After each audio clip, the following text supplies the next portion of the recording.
Bien, ben, si vous êtes venu dans cette vidéo, c'est parce que vous voulez savoir.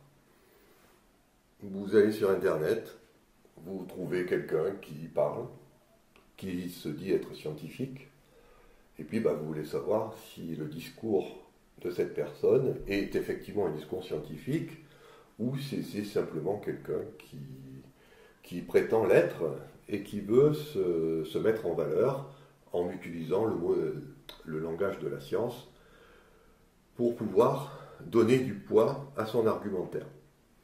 Alors, cet exercice que je vous propose, tout le monde peut le faire. Il vous faudra juste une calculette, mais pas une calculette scientifique, juste une calculette bas de gamme pour qu'on utilise au lycée et au collège.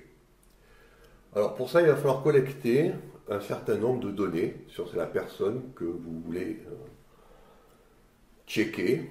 Alors la première donnée, ça va être le nombre de publications scientifiques que cette personne a faites. Donc ça, on va trouver ça sur des bases de données. Moi, je vous recommande une base de données qui est complètement libre d'accès et que tout le monde peut trouver très facilement, c'est Google Scholar. Avec Google Scholar, vous pouvez taper le nom d'une personne et le prénom. Et si cette personne est scientifique, il y a 99 chances sur 100 qu'elle ait une page dans Google Scholar où vous allez trouver des informations, donc en particulier son nombre de publications au moment où vous faites l'interrogation. Ensuite, c'est l'avantage de Google Scholar, il vous donnera le nombre de citations. C'est-à-dire qu'il ne suffit pas de publier un papier, il faut aussi que ce papier soit lu par la communauté scientifique et que ceux qui vont écrire d'autres papiers dans le futur citent qu'ils ont lu tel papier, ça a inspiré leur recherche. Donc c'est un deuxième point important. Alors on sait très bien que ces deux indices sont quantitatifs, mais sont souvent très biaisés par des tas de considérations. Donc c'est pour ça qu'en 2005, on a introduit un nouvel indice d'évaluation, qui est ce qu'on appelle l'indice de Hirsch. Et cet indice, on va compter combien de papiers ont été cités au moins H fois. Là aussi, vous le trouvez sur Google Scholar. Il est donné. C'est calculé pour vous. Vous n'avez rien à faire. Problème de cet indice, c'est qu'il est fonction de l'âge. C'est-à-dire que plus vous êtes vieux, plus il est élevé. Donc, vous pouvez l'utiliser pour comparer deux chercheurs qui ont le même âge, mais vous ne pouvez pas comparer deux chercheurs qui ont des âges différents. Alors ensuite, comme ces trois indices sont tous plus ou moins biaisés, on va avoir des facteurs, des indices corrigés par exemple. Alors pour prendre en compte qu'on peut avoir certains articles qui sont énormément cités, un article qui est énormément cité, ça veut dire que c'est quand même un article qui a fait date dans la science. Donc c'est dommage de le compter un comme un article qui a été cité qu'une seule fois. C'est pour ça qu'on va élever au carré le nombre de citations pour donner un petit peu plus de poids aux articles qui sont très cités. Et on va diviser par le nombre de publications de manière à ce que quelqu'un qui a peu de papiers, mais qui sont très souvent cités, ait un indice corrigé beaucoup plus élevé que ce que va donner la méthode standard de Hirsch. On a le taux de citation, qui est tout simplement le nombre de publications divisé par le... Non, c'est l'inverse, pardon. C'est une erreur. Où j'ai mis, bon, c'est pas grave.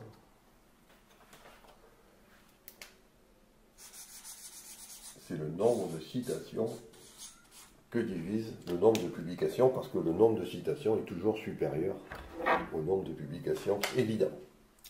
Et puis, pour tenir compte de l'âge, on va évaluer le nombre d'années de recherche, c'est-à-dire sur combien de temps ces indices sont évalués.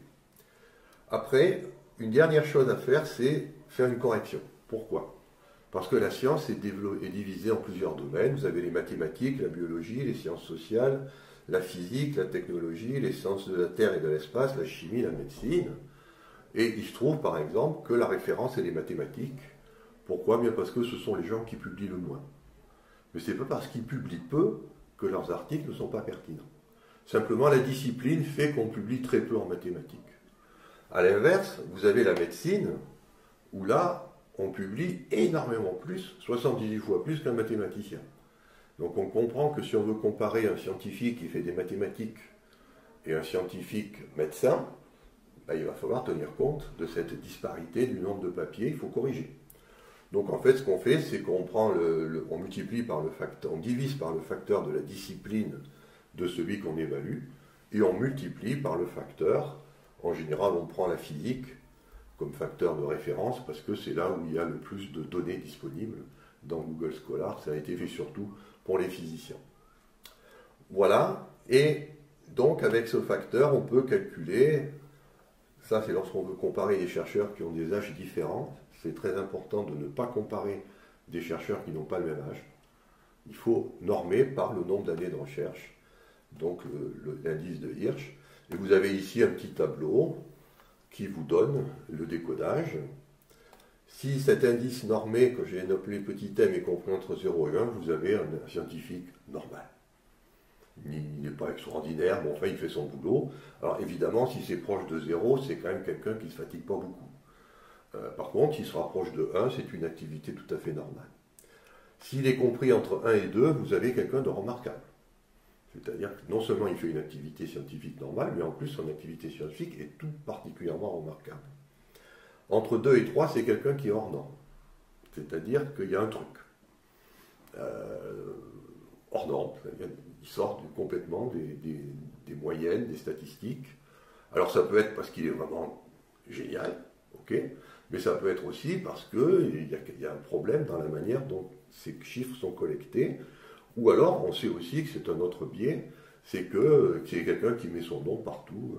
Il a une grosse équipe de recherche, donc il met son nom systématiquement sur tous les papiers qui sortent. Et à ce moment-là, évidemment, ça lui fait gonfler son facteur M. Et puis alors, il y a M supérieur dans les 3, ce sont des gens qui ne sont même pas en nombre, qui sont exceptionnels, c'est-à-dire qu'il doit y en avoir un ou deux depuis que la science existe, quoi. Donc là, c'est tout à fait exceptionnel.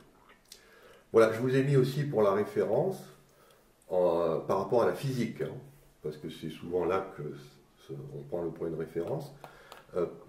Si on fait la moyenne de tous les prix Nobel de physique, ils ont un facteur M de 1,14, en moyenne. C'est-à-dire qu'en général, ils sont tous entre 1 et 2. C'est normal, ils sont un travail remarquable qui est, en général, qui peut être couronné par un prix Nobel. Et si on veut raisonner sur l'indice de Hirsch, en général, pour avoir un prix Nobel, il faut avoir un indice de Hirsch supérieur à 35. Après, il n'y a pas de limite vers le haut, hein, on peut aller aussi loin qu'on veut. Voilà, donc ça c'est la théorie. Donc maintenant, on va passer à la pratique, pour vous montrer comment ça va. Alors, j'ai pris évidemment un scientifique qui me semblait tout à fait exceptionnel, Albert Einstein. Quand vous demandez à quelqu'un qui n'a pas beaucoup de culture scientifique de lui citer un scientifique remarquable, très souvent, ce nom revient. Alors ça tombe bien parce qu'il a une page dans Google Scholar. Il travaille en physique, donc ça veut dire que son facteur est 19, donc on n'a pas à corriger, puisqu'on prend comme référence la physique. Donc on voit qu'il a 276 505 citations. C'est énorme. Mais bon, il faut voir qu'il a démarré sa carrière en 1903. Donc ça fait quand même 118 ans que les papiers d'Einstein existent et qui sont cités. Et là, vous comprenez qu'un scientifique n'est jamais mort. C'est-à-dire que même qu'une fois qu'il est mort physiquement, ces papiers restent et continuent d'être cités. Donc on peut atteindre, la vie d'un scientifique ne s'arrête pas au moment où il meurt. On a encore une trace qui reste. Il a fait 2812 publications, ce qui est aussi énorme. Et son indice de Hirsch est de 213. Ce qui est, comme vous en doutez, absolument énorme. Je vous rappelle, pour avoir un prix Nobel, il faut être à 35. Hein. Donc, il a eu un prix Nobel, effectivement. C'était largement mérité. Donc, voilà ce que ça donne en nombre de... Là, pour normaliser un peu, parce qu'évidemment, des chiffres comme ça, il faut les normaliser. Donc, un rapport citation sur publication de 98, un indice H corrigé de 300, pour tenir compte du fait qu'il y a des papiers qui ont été très souvent cités, et un facteur M, vous voyez, qui est proche de 2, c'est-à-dire que c'était vraiment quelqu'un de... On le sait, là, avec ces chiffres, on sait qu'il était tout à fait remarquable comme scientifique. Alors, comme je prétends être le garant scientifique de l'application Wiki, il n'y a pas de raison que je ne passe pas à l'analyse, moi aussi. Moi, j'ai 11 202 citations, j'aurais fait 152 publications scientifiques, et mon indice de Hirsch est de 37. Par contre, je travaille en chimie, C'est-à-dire qu'on publie un peu moins que les physiciens. On a un facteur correctif de 15 et j'ai fait 40 années de recherche pour atteindre ces chiffres-là. Donc quand on fait le ratio, je mets une étoile parce que j'ai corrigé effectivement de la différence de nombre de publications entre un physicien et un chimiste. On tombe sur 94 pour le rapport citation sur publication, un indice H corrigé de 1,1. Non, ça c'est pas H corrigé. Ça c'est M corrigé. L'indice M corrigé. Et l'indice de Hirsch corrigé pour une publication qui est de 47. Donc on voit que, ben oui, je suis moins remarquable qu'Einstein. Bon, je n'ai pas de prétention de ce côté-là. Mais par contre, j'ai un indice qui est tout à fait acceptable. Et je me place comme une activité scientifique tout à fait normale, ce qui me donne le droit de me porter garant scientifiquement d'initiatives qui sont faites au nom de la science. Et puis, comme Vicky s'est fait quand même pour des gens qui peuvent être malades ou intéressés par la médecine, j'ai pris un médecin remarquable, qui s'appelle Didier Raoult. Alors, tout le monde, je pense, le connaît, parce qu'il a quand même fait beaucoup parler de lui ces temps-ci. Alors lui, il a 174 477 citations, pour 2966 publications. Son indice de Hirsch est de 187.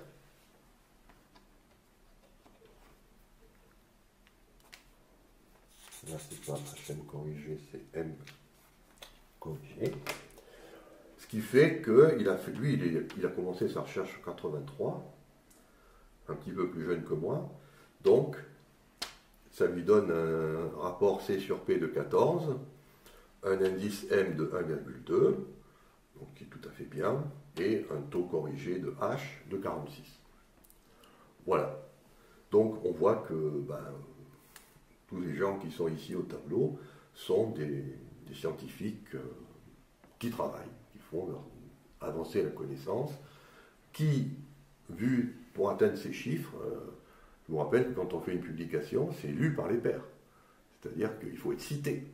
Non seulement être lu par les pairs pour que la publication soit acceptée, mais ensuite il faut être cité. Donc, si jamais on avait une activité scientifique qui n'était pas, qui était très moyenne, on n'atteindrait pas ces chiffres-là. Donc c'est pour bien vous expliquer que vous avez les moyens, vous, en tant que non-scientifique ou simplement curieux, vous allez sur Google Scholar. Si la personne a une page Google Scholar, vous pouvez calculer ça et la situer par rapport à Albert Einstein, mais il y a d'autres physiciens qui sont évidemment remarquables. Et comme ça, vous pouvez vous faire une idée un petit peu de la qualité scientifique de quelqu'un qui parle au nom de la science. Voilà, donc ça conclut cette petite vidéo pour vous apprendre à distinguer les bons scientifiques, puisque sur Internet on trouve de l'excellent et du très mauvais, donc il est important de pouvoir bien discriminer. Et maintenant, c'est toujours pareil, soit vous essayez à votre tour vous connaissez un scientifique et vous pouvez essayer de l'évaluer pour voir si vous y arrivez. Alors vous pouvez vous amuser par exemple à prendre notre ministre de la Santé, à prendre des gens comme ça qu'on voit souvent, pour voir un petit peu où il se trouve, soit une personne qui vous a impressionné, et puis ensuite, si vous n'y êtes pas arrivé, vous laissez une appréciation sur la page de ce programme pour dire, oui, non, je ne suis pas arrivé, donc on essaiera d'améliorer, d'être plus clair ou d'améliorer la méthode si jamais les gens sont insatisfaits de cette présentation. Voilà, je vous remercie.